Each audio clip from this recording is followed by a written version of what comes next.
This is TWiT.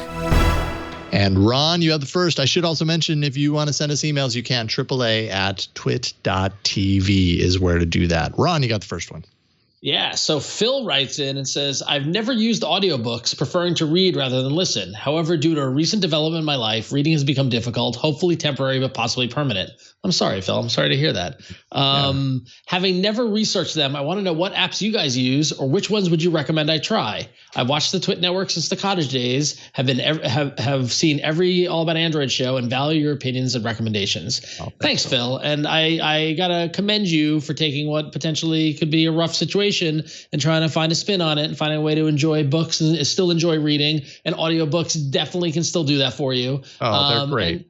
They're so great. And I think a couple of there's kind of two main things. One, well, actually, I have three main things for you. One is that if you are an Android customer, Android user, and you use the Google Play Store, the Google Play Store has audiobooks in the Google Play Store mixed in with the books and all stuff like that. And they have a player in their app, all that sort of stuff. So you can get stuff within the Google ecosystem. Secondarily, if you're an Amazon user, which you probably are, Amazon Kindle also has audiobooks in the whole Kindle ecosystem. So those are two obvious ones that you can go from there. But the leader of the pack in audiobooks is also owned by Amazon, and it's Audible. Audible has been a sponsor of the network, right, Jason? I feel like the years ago. Oh yeah, they're not now, now, but they has. Yeah, that they were. So and they've sponsored podcasts that I've done. They've sponsored iFanboy, my comic book podcast, and all that fun stuff. But it really is. They've invested in the audiobook experience. They've got a great catalog. A lot of the tools in the app are fantastic to let you control the variable playback speeds and other aspects of it. So Audible is kind of like the best in class. But that said, if you're not looking to spend a ton of money on books, you want to look into apps that let you leverage your local public library. All right. Yes. So you might want to talk to your local public library, see which one they hook up with. Libby is an app. Overdrive is an app. Hoopla is an app.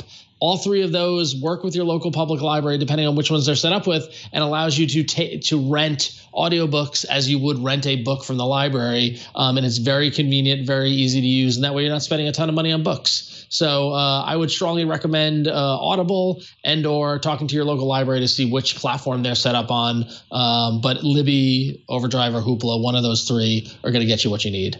Did I miss anything? I'd also add because it seems like this reader, it's not just an issue with books. One thing you should definitely look at is Pocket has a feature where you can save an article and then it will read it back to you, which can certainly be pretty helpful. And there's another service called, I think it's Speechify, where you can essentially share articles, PDFs, whatever, and it will attempt to do the same. It's not that great in my experience, but it's better than nothing and something worthwhile checking out, I would expect. That's a great suggestion. That's so true. Yep. Yeah, because you're right. It's not just about books at that point. It could be about a lot of things that you might want or need to read, and that might help you do it. I'm a huge fan of Libby. I use Libby for audiobooks. I use Libby for regular, books on my Kindle. To be able to read something and not have to pay for every book. I can just check it out from the library. Super awesome that we can even do that. So definitely worth looking into. And if you haven't spent any money on audiobooks before, that might be the best way to start, is to do Libby or Overdrive, plug in your library stuff, because then you can see, do I actually like audiobooks?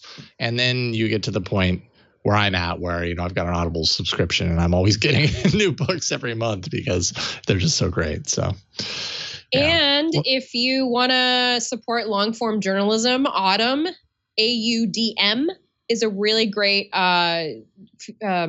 service. I actually brought it to the Arena many, many moons ago. So if you want to try and find that episode, you could hear more what I had to say about it. It's paid, but it also has a free tier, and basically it is dictated and nicely produced, long form articles from The Atlantic, from The New Yorker, in a way that you can better consume it. I'd also consider, if you stumble upon a New York Times article or any of the articles from sort of the bigger publications, sometimes they've already done the dictation for you. Now they've started having the writers, like once they write their story, they'll dictate it word by word and upload that as an accessibility feature. And I also wanted to mention, lastly, Kobo Books. If you don't want to deal with Bezos and his tier of software, Kobo Books is an alternative. If you don't want to deal with Google or Amazon as your book buyer, if you would rather go through another. And I like Kobo too, because when I'm looking up books that are published through like college publications, like MIT Press and that sort of thing, usually I'll find them there first before I find them in the big bookstores. So something to consider. Yeah. Great suggestions. And finally, Cousin of Jaw in chat recommends Canopy, which is another app that allows you to plug in your library and stuff. So you've got a lot of options. You've got a lot of homework to do.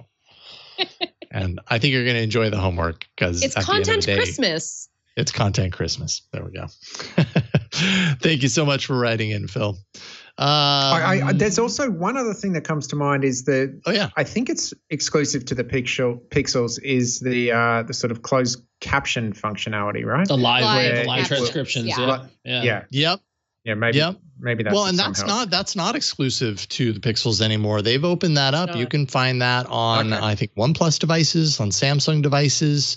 They might not be embedded in the volume knob, in the volume kind of graphic the way they are on the Pixel, but I think in the Samsung devices they are. But yeah, they've expanded that out. That's on more devices now, so you can definitely find it. And wow, is that useful to activate that when you don't want, when you just want. Well, but that's showing something on the screen, so that might not help him entirely.